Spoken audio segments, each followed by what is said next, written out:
حضرت ابو ہریرہ رضی اللہ تعالی عنہ فرماتے ہیں، فرمایا رسول اللہ صلی اللہ علیہ وآلہ وسلم نے کہ مومن اور مومنہ کو اس کی جان و مال و اولاد کی مصیبتیں پہنچتی رہتی ہیں، حتیٰ کہ وہ رب سے اس طرح ملتا ہے کہ اس کے ذمہ کوئی گناہ نہیں ہوتا۔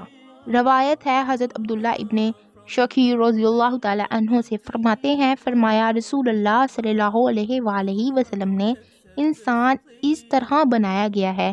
کہ اس کے آس پاس 99 بلائیں ہیں، اگر ان سب بلاؤں سے بچ گیا تو بڑھاپے میں پڑے گا حتیٰ کہ مر جائے۔ روایت ہے حضرت انس رضی اللہ تعالی عنہ سے فرماتے ہیں، فرمایا رسول اللہ صلی اللہ علیہ وآلہ وسلم نے کہ تم میں سے کوئی آئی ہوئی مصیبت کی وجہ سے موت کی تمنا نہ کرے، پھر اگر کرنا ہی پڑ جائے تو یوں کہے، الہی جب تک میرے لیے زندگی بہتر ہو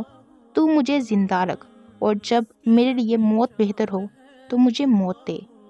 روایت ہے حضرت ابو موسیٰ سے کہ رسول اللہ صلی اللہ علیہ وآلہ وسلم نے فرمایا، بندے کو مصیبت یا اس سے کم و بیش تکلیف گناہ کے بغیر نہیں پہنچتی، اور جو کچھ رب معاف کر دیتا ہے وہ بہت ہے۔ اور آیت یہ تلاوت کی، جو مصیبت تمہیں پہنچی وہ تمہارے ہاتھوں کی کمائی سے تھی، رب تو بہت معافی دیتا ہے۔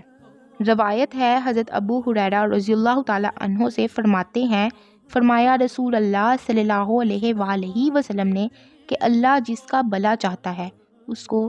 مصیبت دیتا ہے۔ روایت ہے حضرت جابر رضی اللہ تعالی عنہ سے فرماتے ہیں، فرمایا رسول اللہ صلی اللہ علیہ وآلہ وسلم نے کہ قیامت کے دن جب بلا والوں کو ثواب دیا جائے گا تو آرام والے تمنا کریں گے کہ کاش ان کی کھالیں دنیا میں